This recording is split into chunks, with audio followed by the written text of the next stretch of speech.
Hi FLO സിനിഫയിലേക്ക് എല്ലാവർക്കും സ്വാഗതം. മമ്മൂട്ടിക്ക് അങ്ങനെ 7ാമത്തെ ബെസ്റ്റ് ആക്ടറിനുള്ള സ്റ്റേറ്റ് അവാർഡും കൂടി കിട്ടി. മലയാളത്തിലെ ഏറ്റവും കൂടുതൽ സ്റ്റേറ്റ് അവാർഡ്, ബെസ്റ്റ് ആക്ടറിനുള്ള സ്റ്റേറ്റ് അവാർഡ് കിട്ടിയ നടനായി മാറിയിരിക്കുകയാണ്. പക്ഷെ ഈ സമയത്തും മമ്മൂക്കയെ ഏറ്റവും കൂടുതൽ മോഹൻലാൽ ഫാൻസ് ആകട്ടെ അങ്ങനെ മറ്റുള്ള ഫാൻസ് ആവട്ടെ കളിയാക്കുന്നത് 100 കോടി സിനിമയില്ലല്ലോ എന്ന് പറഞ്ഞുകൊണ്ടാണ്. നെസ്ലിൻ വരെ അടിച്ചു, എന്നിട്ടും മെഗാസ്റ്റാറിന് ഒരു 100 കോടി ഇല്ല, നെസ്ലിന്റെ ഒരു സ്റ്റാർഡമേ എന്നൊക്കെ പറഞ്ഞിട്ട് കുറെ ട്രോൾസ് ഞാൻ കണ്ടിട്ടുണ്ടായിരുന്നു. ഈ കാര്യങ്ങളൊക്കെ വിടട്ടെ, അതായത് 100 കോടിയുടെ ആ പേരിലുള്ള കണക്ക്, അതിന് പല പല കാരണങ്ങളുണ്ട്, അതിനെപ്പറ്റി നമുക്ക് സംസാരിക്കാം. പക്ഷേ നമ്മൾ ഇന്നത്തെ വീഡിയോയിൽ സംസാരിക്കാൻ പോകുന്നത് മമ്മൂക്കയുടെ 100 കോടി അടിക്കുമെന്ന് ഫാൻസ് ഏറ്റവും കൂടുതൽ പ്രതീക്ഷിക്കുന്ന ബിലാൽ എന്ന ഫിലിമിനെ പറ്റിയിട്ടാണ്. വർഷം 2007. മോഹൻലാൽ മമ്മൂട്ടി ക്ലാഷ് എന്ന നിലയിൽ ബിഗ് ബി, ചോട്ട മുംബൈ എന്ന 2 ഫിലിമുകൾ ഇറങ്ങുന്നു. ബിഗ് ബി എന്നത് ഒരു പുതുമുഖ സംവിധായകനെ വെച്ച് ഒരു യുണീക്ക് ആയിട്ടുള്ള മേക്കിംഗ് സ്റ്റൈലിൽ ഉണ്ടാക്കിയ ഒരു എക്സ്പെരിമെന്റൽ ഫിലിമാണ്. അതേസമയം ചോട്ട മുംബൈ ഒരു out and out comedy commercial ഫിലിമാണ്. അതുകൊണ്ട് തന്നെ ഏറ്റവും ക്ലിയർ ആയിട്ടുള്ള വിക്ടറി ചോട്ട മുംബൈക്ക് തന്നെയായിരുന്നു. ക്രിട്ടിക്കലായാലും കമേഴ്ഷ്യലി ആയാലും ബിഗ് ബിയെ ചോട്ട മുംബൈ മലർത്തി അടിക്കുകയാണ് ചെയ്തത്. പക്ഷെ ആരും പ്രതീക്ഷിക്കാത്ത രീതിയിൽ തിയേറ്റർ വിട്ടതിന് ശേഷം ബിഗ് ബി എന്ന മമ്മൂക്കയുടെ ആ പൊട്ടിപ്പോയ ഫിലിം പെട്ടെന്നൊരു ഫാൻ ബേസിനെ ഏറ്റെടുക്കുന്നു. അങ്ങനെ ബിഗ് ബി മാത്രമല്ല, ബിലാൽ എന്ന ആ കഥാപാത്രത്തെയും അന്നത്തെ ആ പുതുമുഖ സംവിധായകനായ അമൽ നീരദിനെയും മലയാളികള് നല്ല രീതിയിൽ തന്നെ സ്വീകരിക്കാൻ തുടങ്ങി. വളരെ യുണീക്ക് ആയിട്ടുള്ള ഒരു സ്റ്റൈലാണല്ലോ ഫിലിമിൻ്റെത്. കൊച്ചി പഴയ കൊച്ചിയല്ല, പക്ഷെ ബിലാൽ പഴയ ബിലാൽ തന്നെയാണ്. അതുപോലത്തെ പല പല വളരെ അടിപൊളിയായിട്ടുള്ള ഡയലോഗ്സും അങ്ങനെ ജനമനസ്സിൽ, അതായത് ആൾക്കാരുടെ യൂഷ്വൽ കോൺവെർസേഷൻസിന്റെ ഒരു ഭാഗമായി മാറി. 2017 നവംബറിനാണ് അങ്ങനെ ബിഗ് ബി 2 ആയ ബിലാൽ എന്ന സിനിമയെ പറ്റിയിട്ട് ആദ്യം പ്രപ്പോസ് ചെയ്യുന്നത്. സംഭവം എന്താണെന്ന് വെച്ച് കഴിഞ്ഞാല് 2016 ലാലേട്ടന്റെ പുലിമുരുകൻ ഇറങ്ങിയിട്ടുണ്ടായിരുന്നു. 100 കോടി എന്ന ആ ഒരു മൈൽ സ്റ്റോൺ അച്ചീവ്മെന്റ് ആ സിനിമ അന്ന് വലിയ കാര്യം എന്ന നിലയിൽ തന്നെ ഉണ്ടാക്കി. അപ്പോ ഈ സിനിമയുടെ ആ സ്പെക്കുലേഷൻസ് വരുമ്പോൾ തന്നെ ഫാൻസ് വളരെ എക്സൈറ്റഡ് ആയിരുന്നു. അവരുടെ എക്സൈറ്റ്മെന്റ് ഫാക്ടർ എന്നത് പുലിമുരുകനെ കടത്താനുള്ള ഇനിയുള്ള ആ ഒരു മമ്മൂട്ടി ഫിലിം ആയിരിക്കും അതെന്ന് ഫാൻസ് ശരിക്കും പ്രതീക്ഷിച്ചായിരുന്നു. പക്ഷെ നമ്മൾ വിചാരിക്കുന്ന പോലെ ഒന്നല്ല കേട്ടോ. സിനിമയുടെ കാര്യങ്ങൾ ഒരു വിധത്തിലൊക്കെ സെറ്റായി വന്നതായിരുന്നു.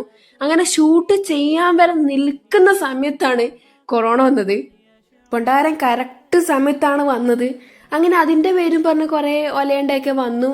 അവസാനം അമൽ നീരദും മമ്മൂട്ടി ഒന്നും കൂടി ഒന്നിക്കുന്നു എന്നൊരു അനൗൺസ്മെന്റ് വരികയാണ്. അപ്പോൾ ഫാൻസ് ഉറപ്പിച്ചു, ഓക്കെ ബിലാലിന്റെ കാര്യങ്ങൾ അങ്ങനെ അവസാനം എവിടെയെങ്കിലൊക്കെ എത്തിയിരിക്കുന്നു എന്ന്. പക്ഷേ അവിടെയും നമ്മൾ ഡിസപ്പോയിന്റഡ് ആവുകയാണ്. മറ്റൊരു ഫിലിമാണ് മമ്മൂക്കയെ വെച്ച് അമൽ നീരദ് ചെയ്യുന്നതെന്നാണ് നമ്മൾ അറിയുന്നത്.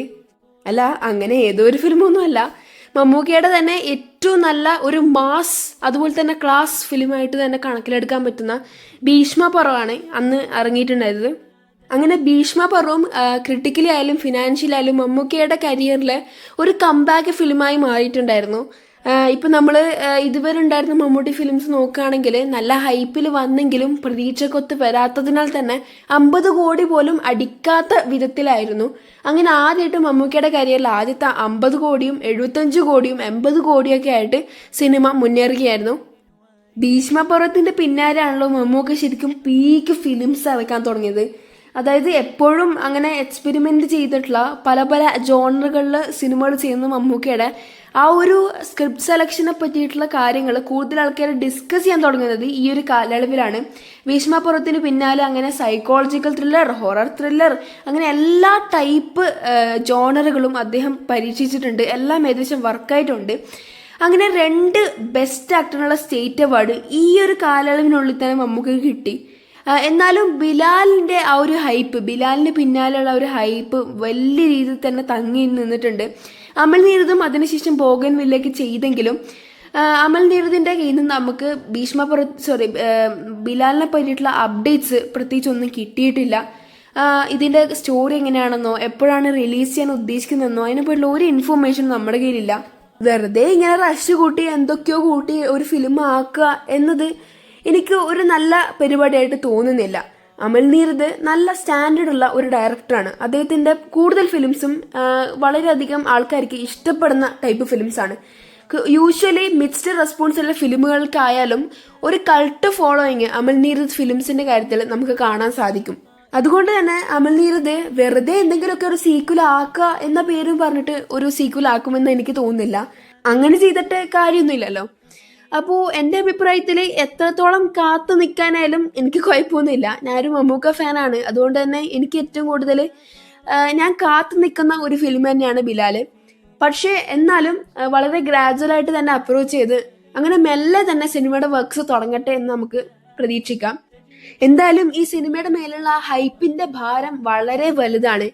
അതുകൊണ്ട് തന്നെ നമുക്ക് ഈ സിനിമ ഇപ്പൊ എത്ര വെയിറ്റ് ചെയ്ത് കഴിഞ്ഞാലും ഒരു നല്ല ഔട്ട്പുട്ട് ആയാൽ മതി. അതായത് എന്തൊക്കെ പറഞ്ഞു കഴിഞ്ഞാലും എത്ര കാത്തു നിന്ന് ഇനി ഈ സിനിമ ഇറങ്ങിയാൽ 100 കോടി അടിക്കുമോ എന്ന് ചോദിച്ചു കഴിഞ്ഞാല് എൻ്റെ അഭിപ്രായത്തിൽ എന്തായാലും അടിക്കുമായിരിക്കും. ഫസ്റ്റ് ഡേ തന്നെ എന്തായാലും ഒരു 20 കോടിക്ക് മുകളിൽ കളക്ട് ചെയ്യുമെന്നാണ് എനിക്ക് തോന്നുന്നത്. നല്ല രീതിയിൽ പ്രൊമോഷൻസ് ഒക്കെ ചെയ്തു കഴിഞ്ഞാൽ അത് മിക്കവാറും നടക്കുന്നതായിരിക്കും. ഈ മമ്മൂട്ടി കമ്പനിയൊക്കെ ചെയ്യുന്ന പോലെ വളരെ മോശം പ്രൊമോഷൻ ഒക്കെ ചെയ്തു കഴിഞ്ഞാൽ മാത്രമേ ഈ സിനിമ അങ്ങനെ നല്ല റെസ്പോൺസ് കിട്ടിയിട്ടും 100 കോടി അടിക്കാത്ത രീതിയിലൊക്കെ വരുള്ളൂ. അപ്പോൾ ഇന്നത്തെ എടുത്തുള്ളൂ. ബൈ.